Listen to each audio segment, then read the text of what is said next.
I'd just like to start by saying thank you for inviting me to this conference to speak. Just firstly, the paper I'm about to present is slightly different. It's slightly different to the others that have been presented in this panel. It's less about the visitors and more about the people and organisations that were involved in the creation of the medieval Jewish trail. So it still has that element of people and personal contribution. The history of England's medieval Jews is significant in its own right, and it is vital to the understanding of the political and social history of the country at the time, both locally and nationally. The earliest record of Jews in Winchester dates back to the mid-1100s. This makes it one of the earliest Jewish settlements in England. It was also one of the largest and wealthiest. However, until 2015, there was an almost absolute silence in the public recognition of this important part of local history. It was the creation of the medieval Jewish trail that represented efforts to begin to change this. This paper will discuss the launch of the trail that came about through a local collaboration between the City Council, academics, and the contemporary Jewish community. The following will focus on the creation of the project, explore the challenges it faced, and conclude with a brief overview of the latest proposals designed to continue efforts to remember Winchester's medieval Jews. As the ancient capital of England, Winchester has an abundance of historical narratives, from the 9th century King Alfred the Great to the 19th century novelist Jane Austen, as well as incorporating a legacy of military and architectural history. These more traditional historical narratives are characteristic of the types of history that have defined the identity of many towns across England, and as a result, they have shaped tourism in cities such as Winchester. The level of visitor choice in the city is high, and this offers an explanation as to why other histories, such as Anglo-Jewish history, have been marginalised. The public representation of Winchester's medieval Jewish history is complicated by the fact that there is little tangible evidence of the community. Two of the locations that might be expected to acknowledge this area of history, the City Museum and the Great Hall, which was part of Winchester Castle, are specifically focused on material sources. Therefore, due to an underrepresentation of this chapter of history in their collections, medieval Jewish history does not feature in their displays. Winchester Cathedral is another site where this period of history might be discussed. However, there's no reference in its in-house leaflets to the clerical relationship with the city's Jews, or the images of the patriarchal Jews in the Holy Sepulchre Chapel, for example. As a result, Winchester has become a prominent example of how medieval Jewish history has been omitted from local narratives in cities across England. The medieval Jewish trail was launched in 2015, and it's currently the only public-facing recognition of Winchester's medieval Jewish past. The idea for the trail stemmed from my own academic article on the opposing approaches of remembering and forgetting medieval Jewries by York and Winchester, respectively. The trail was led by a religious studies and death studies scholar named Christina Welch. Having been sent a copy of my article, she contacted a member of the city's contemporary Jewish community and also a prominent local businessman named Danny Habel. Together, they set about forming a collaboration with other academics, students, and local Jews who were interested in developing a walking tour of the city as a way of publicly acknowledging and providing a connection to Winchester's medieval Jewish past. The project gained the support of Winchester City Council, and as such, the self-guided walking tour was produced to complement the existing suite of tourist guides offered on the history of the city. In addition, this was supported by a University of Winchester webpage on the project, which provides further information for interested visitors. The trail gained some local media attention, and the City Council hosted a civil reception for the inaugural walk, and this included a guided tour by the official city tour guides. A small number of lectures followed both in Winchester and in Oxford, and the local tourist guide training has now been updated to ensure that references to medieval Jewish history are given on even the more generalised tours of the city. As a result of this training, the official city tour guides now also focus on what they've called the city's hidden histories, and so the tour Hidden Religion, Medieval Jewish Winchester utilises the Jewish trail as well as the guide's own personal research. The paucity of built heritage and other tangible evidence relating to medieval Winchester's Jews posed a significant challenge, primarily because walkers usually expect to be able to see something on a tour. One review of the trail in the Jewish News, for example, notes that the walk requires considerable imagination, as only hints of the history can still be seen. This demonstrates the complexities of remembering a materially lost community. With this in mind, the developers of the tour attempted to ensure that the leaflet reader and trail walkers had a focus, and so the trail is a guide to areas where relevant sites are known to have been, whilst telling the story of the community through key characters and events. Alternatively, this makes the tour one of absence, and this has been criticised by some walkers as they found it difficult to engage with the trail. This raises questions such as, is a trail of absence better than no trail at all? The developers assert that remembering Winchester's medieval Jewish community in this way presents the opportunity to recall and populate this aspect of the past, its significance residing in the fact that the alternative has been to remain silent and for omission to continue. It's important to note that there is one tangible piece of material evidence of the medieval Jewish community in Winchester, a token with a Hebrew inscription discovered in 1968 during excavations in Lower Brook Street. The token is hugely significant, as it is possibly the only one of its kind to have been found in England securely dated before around 1250. Physically, however, it is no larger than a thumbnail, and it's in too poor a condition to be displayed publicly, so we're told. So it's been stored at the Hampshire Archive currently.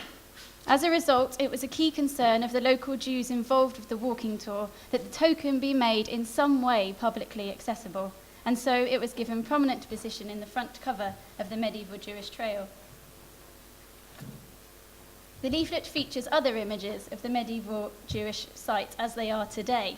However, imagery relating directly to Winchester's medieval Jews simply doesn't exist, and so an artist was employed to produce representations of images such as the yellow badge that Jews were required to wear from 1253, as well as some gallows, a stone house, and others. The cost of this was, however, supplementary, and so it was paid for by the local Jew previously mentioned, Danny Habel. The contribution was honoured through the dedication of the tour to Danny's parents, Jack and Gretel Habel, who were refugees of the Holocaust. This gives participants of the tour a modern point of reference, which in turn encourages connections to be made between the medieval and contemporary Jewish communities. One local member of the Jewish community noted it was her hope that in addition, the production of the walking tour would contribute towards battling anti-Semitic attitudes in the city today. Welch describes the tour as an introduction to both medieval Jewish history as well as key locations in the city through a focus on key individuals. Every Jew who is mentioned in medieval records in Winchester is mentioned by name in the tour. The concentration on individuals was incorporated to uphold the requests of the local Winchester Jews to include positive histories as well as negative ones. This was due to a feeling they had that, especially in the area of public engagement, much of the Jewish experience can be lost when only one side of history is portrayed through a narrative of persecution. However, subsequent feedback from one member of the community also demonstrates that the restricted word count of just 1,000 words may have impacted on the effectiveness of this approach. They stated that the walking tour creates the perception that, quote, the Jews of Winchester were mainly a bunch of usurers and criminals, and this is not a fair reflection, end quote. This criticism arises in part from the differing responses to point 7 on the tour, which notes the execution of Abraham Pinch for theft. However, it fails to note that these were in fact spurious charges as a result of failing to condemn him for the murder of a child. The trail highlights that Pinch was buried beneath the gallows in the street that the audience is currently standing in. This emphasis on death and suffering in this way echoes an approach that acknowledges the increasing popularity amongst tourism of what is known as dark tourism. Developers state that they acknowledge this because the tour had to be engaging and catch the attention of participants of the tour, noting that as a result, compromises had to be made, and therefore there was more focus on Abraham Pinch than initially desired. Further, the tour is problematic in that some important background information has been consigned to the supplementary literature on the project's website. This is due to the aforementioned restricted word count. Further reading enlightens the reader to the often fictitious and exaggerated nature of allegations made against Jews such as Pinch and others mentioned in historical records.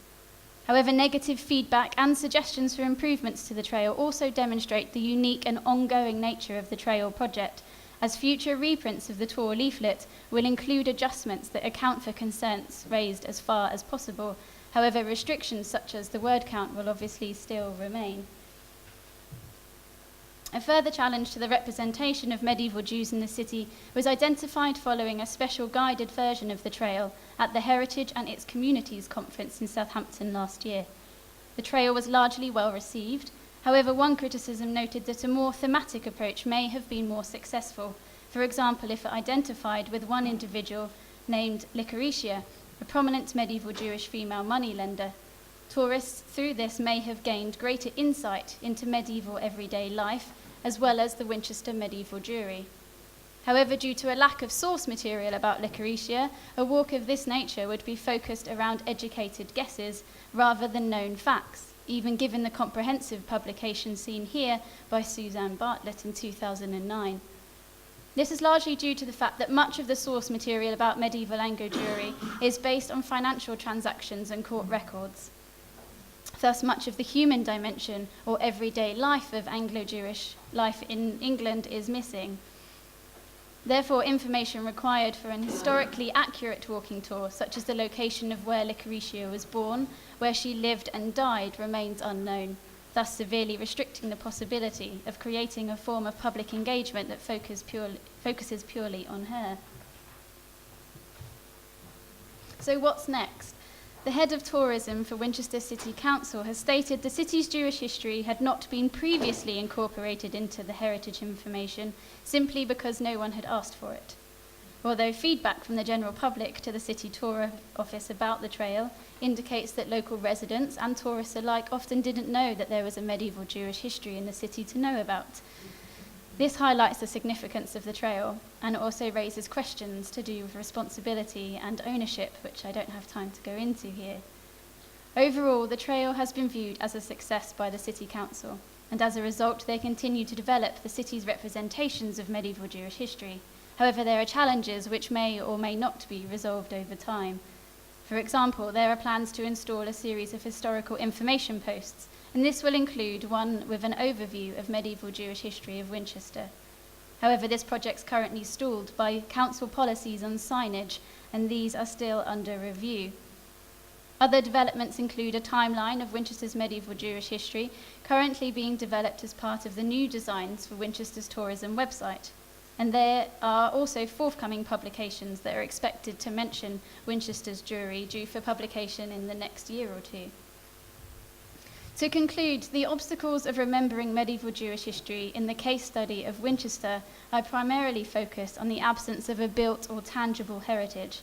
As a result, the museum and heritage sites maintain the silence around its medieval Jewish history that has historically characterized this city's approach. Thus, the long-term incorporation of Winchester's medieval Jews into the public history of the city is still a way off.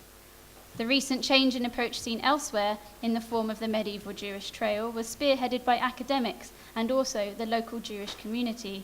The role of the Winchester City Council here has been integral in demonstrating that for Winchester at least, a collaborative effort was what was needed to instigate change from forgetting towards remembering the city's medieval Jews. The permanence of this new approach may very well depend on further such efforts. Thank you.